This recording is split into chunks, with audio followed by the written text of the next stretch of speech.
Hola, ¿cómo están? Bienvenidos y bienvenidas a la sesión número 4 ya del programa de entrenamiento Comunicación Asertiva en Tiempos Disruptivos. Estamos precisamente en esta sesión ya número 4 en que vamos a trabajar ya directamente la escucha empática y vamos a ver de qué forma la escucha empática es incompatible con el ego. Así es que vamos a estar asistiendo con esta relación en el otro, afortunadamente, al fin del ego. Entonces, en esta sesión llamada la escucha empática y el fin del ego, tenemos un objetivo, que es precisamente aprender a escuchar empáticamente y reconocer que las diferencias, ese otro que opina distinto a mí, en realidad me completa y me enriquece. Es decir, soy una persona más completa cuando me abro la posibilidad de escuchar empáticamente.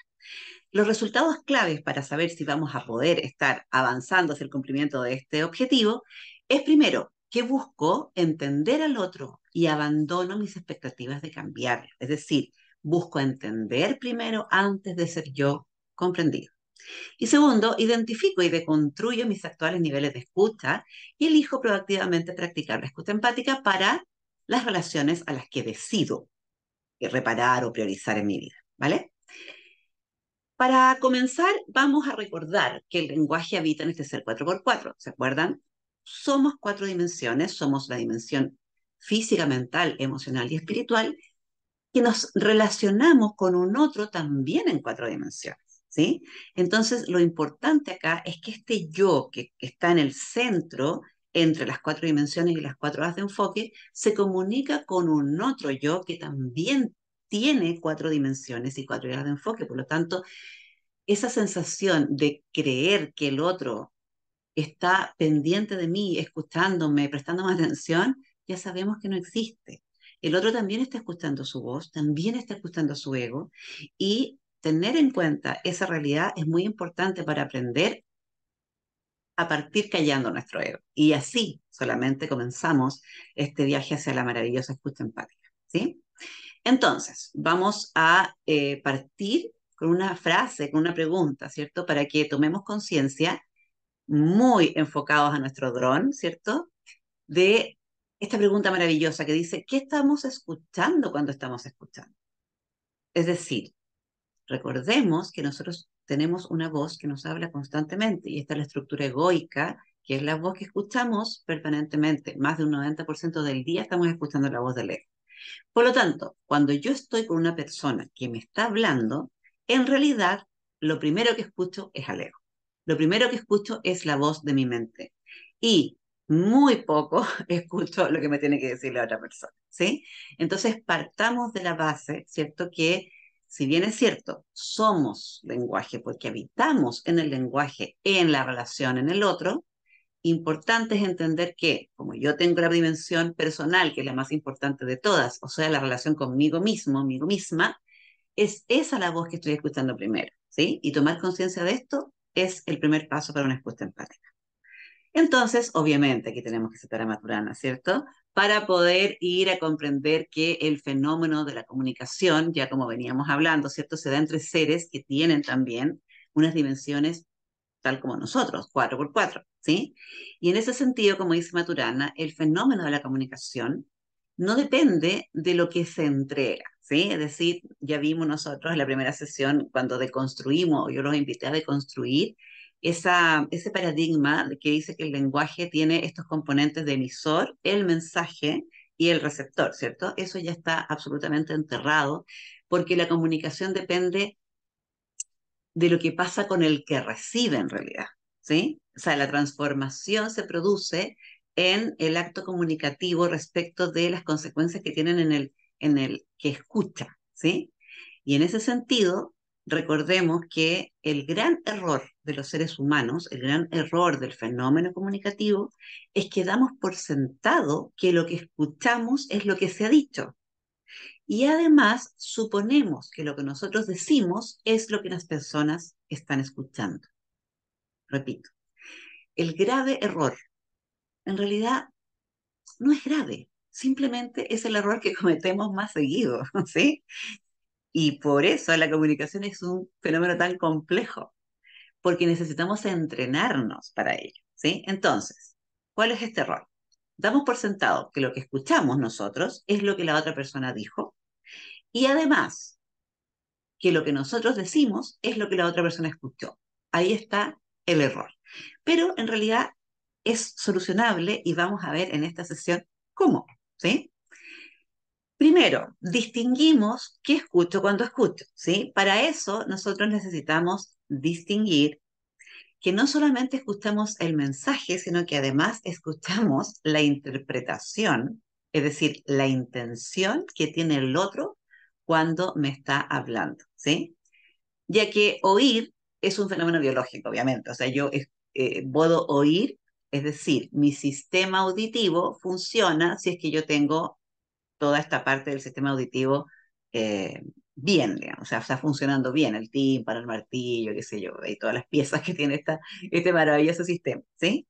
Eso es oír, pero escuchar es un fenómeno interpretativo, ¿sí? Entonces, eh, como ustedes pueden ver aquí, escuchar sería oír, o sea, la parte biológica que está activa, está puesta al servicio del otro, ¿cierto? Pero más mi interpretación. Nosotros escuchamos el por qué las personas realizan las acciones que realizan. Nosotros, además de escuchar, estamos dándole un contexto a lo que estamos escuchando, estamos como completando la oración. Incluso hay personas que son como tan, andan tan rápido por la vida que como que se empiezan a desesperar cuando la otra persona es más lenta para hablar. Entonces, cuando escuchan a una persona que es más lenta para hablar, tienden a completarle las oraciones. ¿Sí? Y eso es un acto de violencia muy grande, porque es como decir, ya, pues apúrate en decirme lo que yo ya sé que me tienes que decir o que me estás diciendo. ¿Sí? Eso es muy violento. Y en ese sentido, lo que yo les pido en esta sesión, ¿cierto? Sobre todo, es que puedan observarse. ¿Me están escuchando en este minuto? Yo sé que ustedes están observando y están escuchando su propia mente, y eso me encanta, pero hagamos consciente este proceso, ¿sí? Entonces, mientras me están escuchando, por favor, piensen en las veces en que ustedes están escuchando a otra persona, pero al mismo tiempo están completando en su mente la oración que la otra persona está diciendo, a lo mejor a un ritmo más lento, pero tanto ustedes, porque la cabeza es más rápida que la emisión de las palabras, ¿cierto? La mente es mucho más rápida que la emisión de las palabras, por lo tanto, eh, estas personas que hablamos rápido, como yo, normalmente lo que hacemos es completar la oración del otro, ¿cierto? ¿Por qué? Porque estamos interpretando, le estamos dando un contexto, estamos rellenando los espacios de las palabras, los silencios, los rellenamos, ¿sí?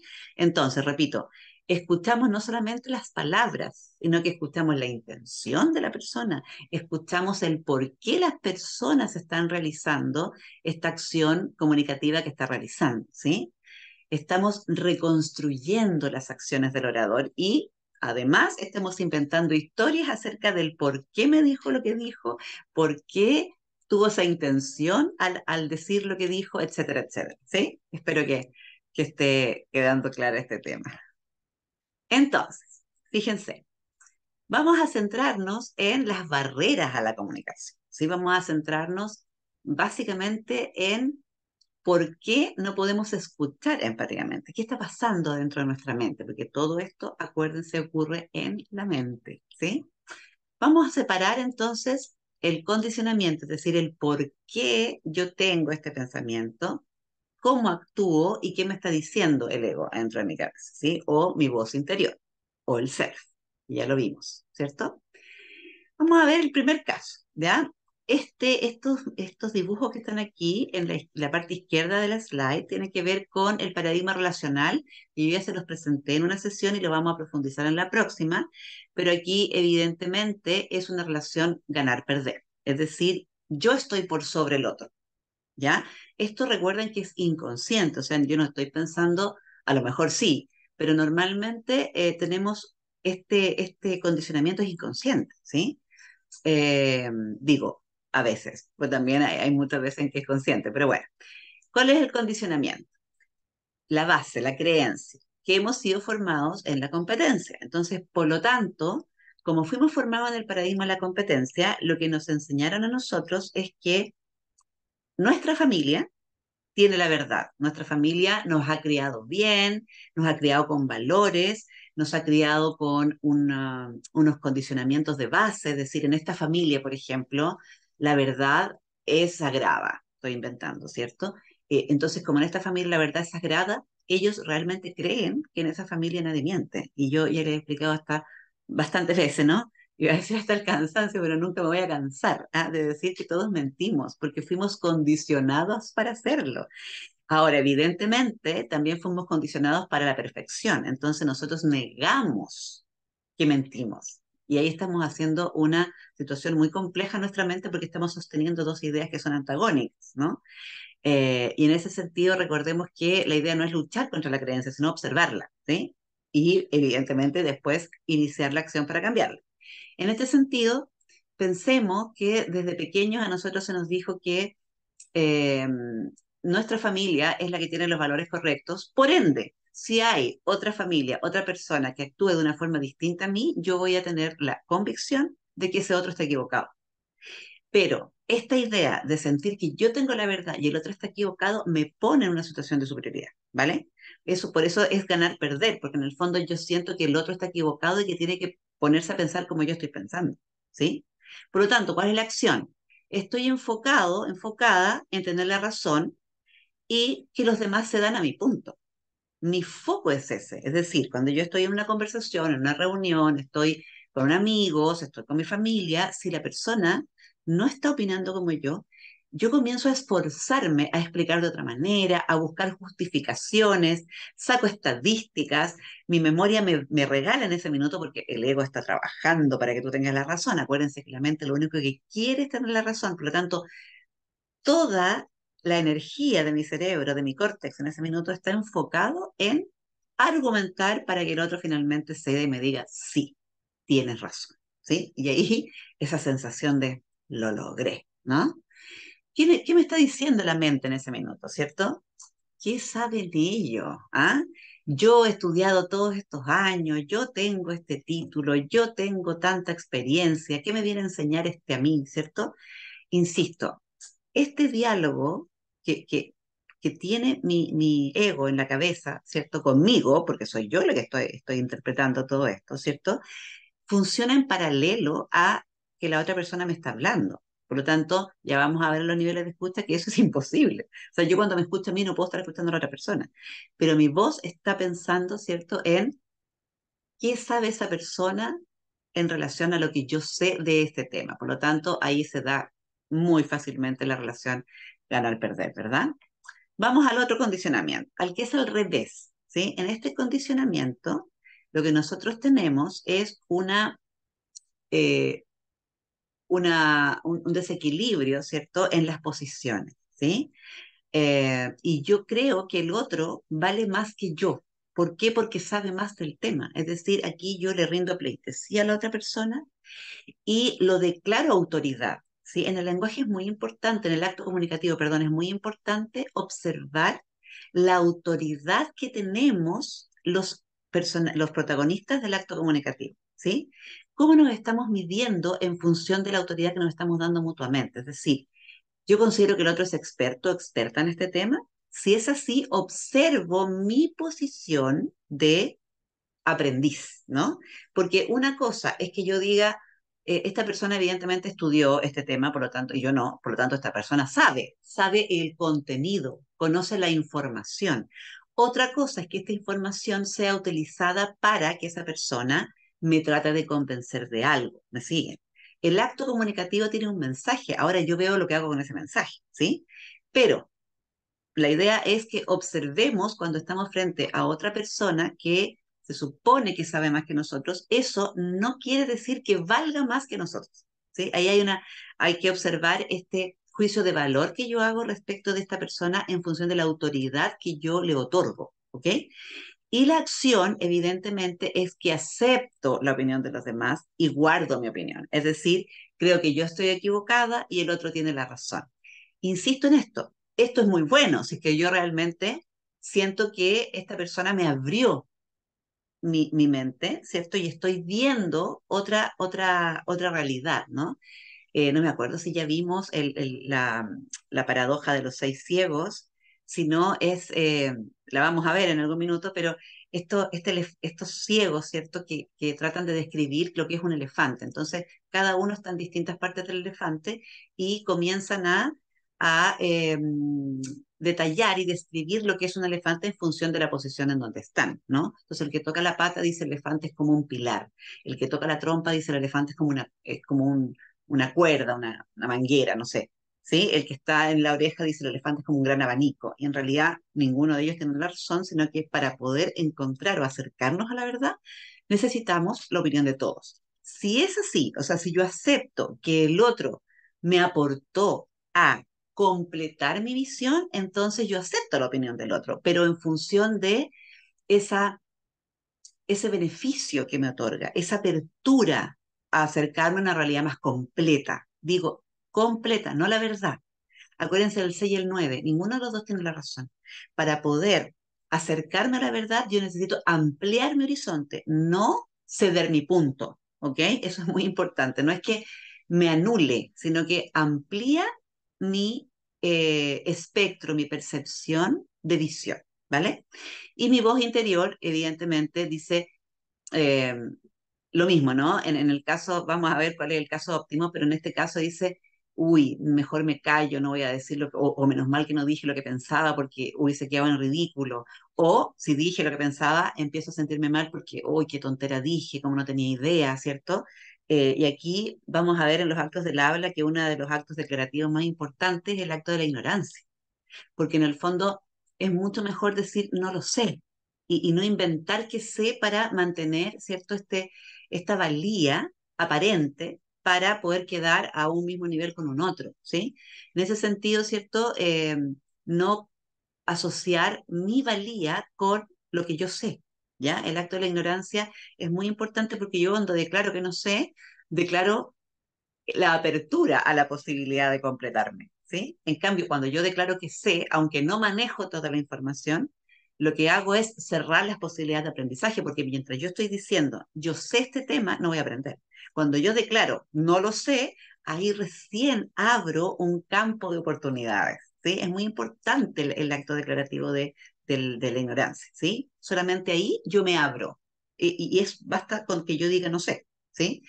Yo como profe les puedo contar que muchas veces me pasó y traté de enseñarlo, ojalá lo haya logrado, lo más que pude, que cuando una persona va a juzgar algo, ¿cierto? Siempre es como que trae argumentos, ¿no? Como dijo tal persona y cita, ¿ya? Y en esa cita aplasta, ¿cierto?, al otro que evidentemente no conocía de lo que se estaba hablando. Entonces, ¿qué me hace a mí experto o experta en algo? Haber leído un libro, me acuerdo mucho que hay un gran personaje del mundo de la ontología, ¿cierto? Y el mundo del coaching ontológico que decía que se irritaba mucho cuando la gente hablaba del marxismo y nunca había leído a Marx, ¿cierto? Entonces, ok, el leer a Marx a mí me da la autoridad para decir que yo sé de marxismo. ¿Para qué me da autoridad el leer a un autor? ¿Sí? ¿Qué autoridad me da el haber leído, por ejemplo, yo que he leído a Jung, siempre lo cito, ¿qué autoridad me da el decir esto es verdad? Por ejemplo, cuando yo digo lo que resiste persiste, como dijo Jung, lo que resiste persiste. Claro, yo estoy diciendo como dijo Jung porque no me apropio de la frase, o sea, lo dijo él, no es mía, ¿sí? Pero otra cosa es que yo diga, lo dijo Jung para decir, yo tengo la verdad y tú tienes un vacío, entonces tienes que llenarte de mí, ¿sí? Ahí necesitamos distinguir desde dónde estamos hablando, ¿vale? Cuando yo pongo una cita, ¿cierto? Pongo un autor, en el mundo cristiano se llama no pegar el bibliazo, ¿no? Es que es como, ok, cuando yo les digo, Jesús dijo que vemos la paja en el ojo ajeno y no la digan al nuestro, no es para decir yo sé de Biblia y tú no, es simplemente para que tú eh, te agarres de un principio como ese, que es tan fundamental, ¿cierto? Y que veas tu comportamiento, tu visión, ¿cierto? Para que analices tu posición respecto de eso que te estoy compartiendo. Pero es un compartir, no es un someter, no es un poner encima, no es un tratar de convencerte, es tender el puente, regalarte, ¿cierto? Una visión que a mí me hizo sentido, por eso te la estoy compartiendo, pero tú verás qué haces con ella, ¿vale? Entonces, desde donde yo estoy poniendo mi discurso es muy importante para poder trabajar la empatía con un otro, ¿sí? Luego tenemos a lo que vamos, ¿no? Esta es la parte ideal, ¿cierto? Que es el ganar-ganar, que es cuando el condicionamiento advierte, ¿cierto? Que hay un esfuerzo de parte de todos para que se genere un acto comunicativo. Es decir, mi condición es, voy a aprender de lo que del mundo que está viendo el otro, pero voy a aprender no solamente del mundo que está viendo el otro, sino que voy a aprender desde dónde lo está mirando.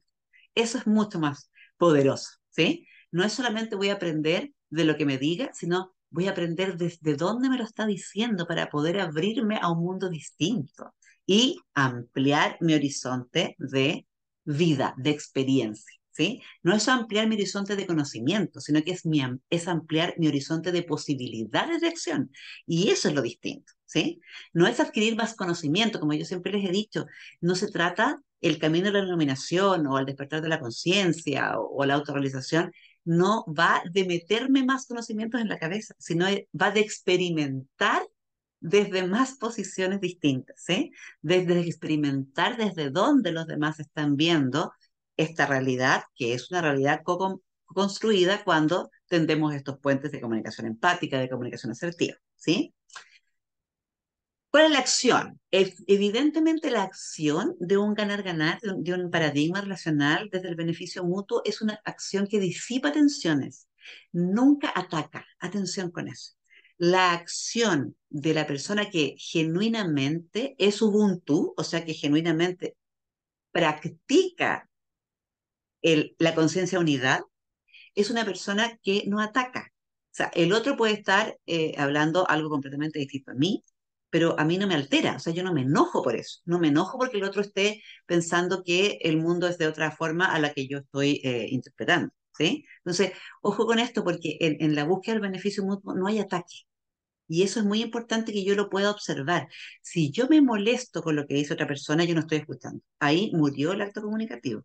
Cuando yo observo que hay ira, que hay crítica, que hay queja, enfrentamiento, competencia, camaradejo y todo lo que ya hemos visto, no va a haber comunicación. La comunicación solamente se va a dar, estoy hablando de la comunicación asertiva, por supuesto, solamente se va a dar cuando yo estoy desde una apertura mental, espiritual, emocional y por supuesto física, porque estoy con el cerebro ahí ejercitando. El cerebro está así levantando pesas en ese minuto porque estoy vaciando, sacando el ego, callando el ego para poder abrirme a escuchar al otro, ¿sí? Esa es la única posición en que se hace sinergia. No hay ninguna otra posibilidad.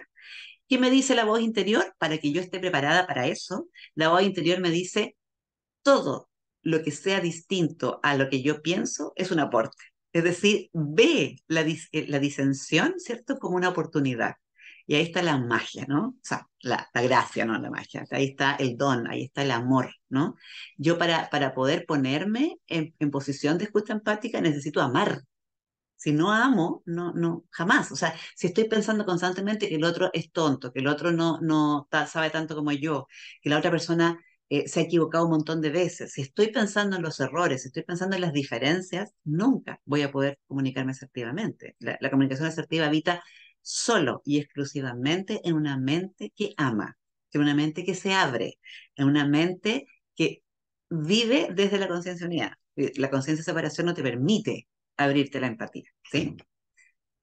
Entonces, como dice Maturana, la aceptación del otro como un legítimo otro, eso es, ¿no? Ubuntu, un legítimo otro, o sea, yo valoro el otro, no lo comparo, sino que lo valoro por ser un ser humano que piensa, respira y es un ser humano, simplemente, es el requisito esencial para la comunicación asertiva. No se va a dar la comunicación asertiva si yo no acepto a un otro como un legítimo otro, legítimo. ¿Qué quiere decir eso?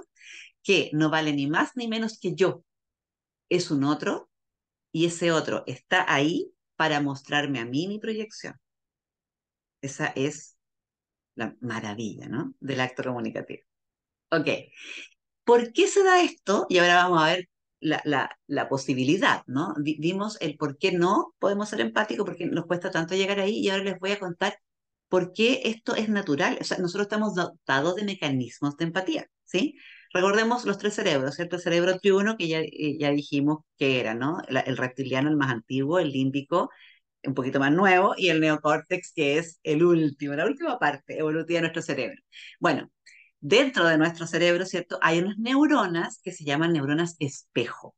Y las neuronas espejo las tenemos todos. O sea, no hay personas que la tienen más desarrollada, evidentemente, porque las conectan, ¿no? Acuérdense que las neuronas, nosotros pensamos, sentimos, actuamos porque tenemos neuronas que se conectan, ¿sí? Estos son los circuitos neuronales.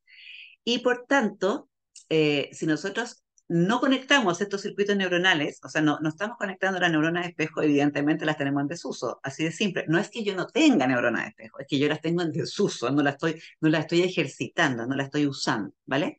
Por lo tanto, como tenemos neuronas de espejo, sí, evidentemente yo tengo la capacidad, atención, todos tenemos la capacidad de ser empáticos.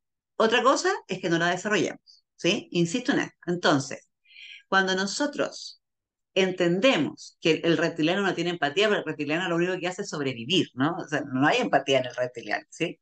Pero cuando yo estoy usando mis neuronas del sistema límbico, yo tengo una empatía emocional, que no es lo mismo que una empatía cognitiva, ¿sí? Y esto es muy importante que lo podamos describir para que tengamos conciencia de lo que estamos hablando. Fíjense en esto. La empatía emocional es selectiva y ese es el problema de vivir en el piloto automático. Acuérdense que el piloto automático habita en el límbico y en el reptiliano. Cuando yo me salgo del piloto automático es cuando yo ocupo mi córtex prefrontal para poder tomar conciencia, llevo al consciente, ¿se acuerdan? El consciente es lo que está arriba del iceberg. Voy al consciente y ocupo esta capacidad racional que tengo para detener el ego, tomo conciencia, distingo, me observo, soy sapiens sapiens, pienso que pienso, y ahí recién detengo el automatismo de mi ego, ¿sí? Entonces, la empatía emocional es selectiva, porque la empatía emocional lo que quiere es ponerse en el lugar de quien conoce. ¿Se acuerdan de Hallstatt? ¿Sí? Acuérdense que el cerebro solamente busca patrones entre lo que conoce. Entonces, eh, yo me acuerdo de un Chile que era bastante poco diverso en cuanto a la cantidad de personas de distintas razas que habían en Chile, ¿cierto? Yo me acuerdo de un Chile en donde éramos todos muy parecidos, digamos, físicamente hablando. Y cuando empezaron a llegar las personas de otros países, ¿cierto? De otros colores, con distintas culturas, ¿no? Yo me acuerdo que en un comienzo me costaba, ¿cierto? Porque me costaba como empatizar en términos de que me llamaba la atención, sin juicio, ¿cierto? Me llamaba la atención su color, la forma en que hablaban, distinta conformación del cuerpo, ¿no? Entonces estaba como muy curiosa de cómo era el otro y no podía dejar de mirarlo. Entonces, claro, en el fondo observaba que lo miraba más que a otra persona que era muy parecida a mí, ¿cierto? ¿Para que voy a mirar a una persona blanca si sé de qué color es su piel y sé por qué soy así? Entonces, ¿para qué? Pero cuando veo a un otro que es distinto, me llama la atención, entonces fijo la atención ahí, ¿no?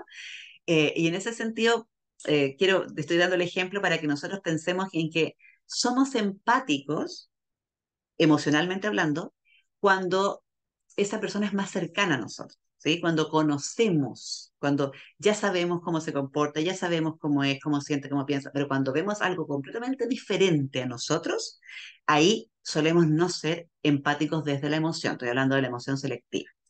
A diferencia de la emoción cognitiva que filtra, o sea, perdón, que toma conciencia de los sesgos, ¿sí? Hay que tener mucho cuidado con los sesgos. Los sesgos son ese filtro que nosotros aplicamos a nuestra capacidad de percibir, ¿no? A los sensores, ¿no? Los sensores captan toda la información, los sentidos captan toda la información, pero cuando se va en el cerebro, acuérdense de Hallstatt, yo no puedo pensar en algo que no conozco porque si no lo conozco no lo capto, así de simple, ¿sí?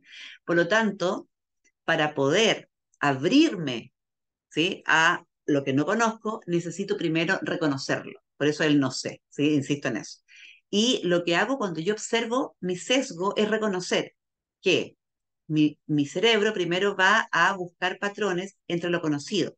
Por lo tanto, cuando yo observo cómo estoy observando, soy el observador consciente, me salgo del automático y comienzo a reconocer que necesito hacer un esfuerzo cognitivo para la serendipia, ¿no? La serendipia es una palabra muy bonita que viene de una leyenda oriental, ¿cierto? De los príncipes Serendips, de los tres príncipes de Serendips, que indica que yo me abro a la posibilidad de conocer algo que no tengo idea, o sea, perdón, repito, es conocer lo que no tengo idea que no sé, ¿sí? Es decir, por ejemplo, en el mundo científico se da mucho la serendipia porque los investigadores comienzan a hacer experimentos, ¿cierto? Y obtienen resultados muy distintos a los resultados que hubiesen obtenido de haber salido todo tal cual lo previeron, ¿sí? Por ejemplo, esta empresa que inventó el post-it, una empresa italiana que inventó el post-it, no quería hacer el post-it, sino que simplemente estaba inventando un pegamento para los papeles, ¿cierto? Y no le resultó. Entonces fue un accidente. Y el post-it es un acto serendípico, porque debido a que no le resultó lo que estaban planeando, salió esto bastante de la nada, ¿no? De un error. Entonces, fíjense lo que implica la empatía cognitiva. Implica básicamente que yo no tengo la intención de que resulten las cosas como quiero, es decir, es soltar el control 100%. Tengo la certeza de que esto va a salir bien simplemente porque no tengo expectativas de controlar el resultado. Y ahí se da la serendipia, ¿sí? Se da en esta intención humilde de reconocer que como yo me reconozco como un ser limitado que solamente está viendo lo que mi cerebro conoce, para poder abrirme al mundo de posibilidades de lo que no conozco, primero tengo que aceptar que no sé. Y que ojalá las cosas salgan como tienen que salir, ¿sí? Como están dispuestas a que salgan, y no como yo quiero. Soltar el control me abre a la empatía cognitiva. Y por eso que es un acto racional. Cuando yo estoy en Sapiens Sapiens, me bajé del piloto automático, estoy usando mi observador consciente, soy dron, me doy cuenta, ¿sí? De que no tengo la visión panorámica de todo, ahí se da esta serendipia maravillosa y comienzo a aceptar a las personas que piensan distinto, que sienten distinto, que se comportan distinto y aprendo porque me abro a la posibilidad de ponerme totalmente a disposición de lo que se vaya dando, ¿sí? De lo que va a salir. Y eso es un acto muy hermoso, definitivamente, ¿vale? Entonces voy a dejar hasta acá porque evidentemente se alarga mucho el video y continuamos, ¿les parece?